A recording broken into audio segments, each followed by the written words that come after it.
Today's pronunciation lesson is contrasting sounds w and r. First, I will use each sound in a word. Then I will put the words into a sentence so that you can hear them together with contextual clues.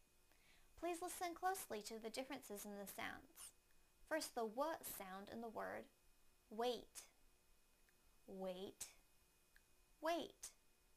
Now the r sound in the word rate, rate, rate. Now I will use them both in a sentence.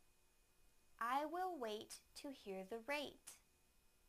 I will wait to hear the rate. I will wait to hear the rate. Thank you for watching CartoonEnglish.tv's pronunciation lesson. Come visit our website for free lessons, games, and chat. Bye!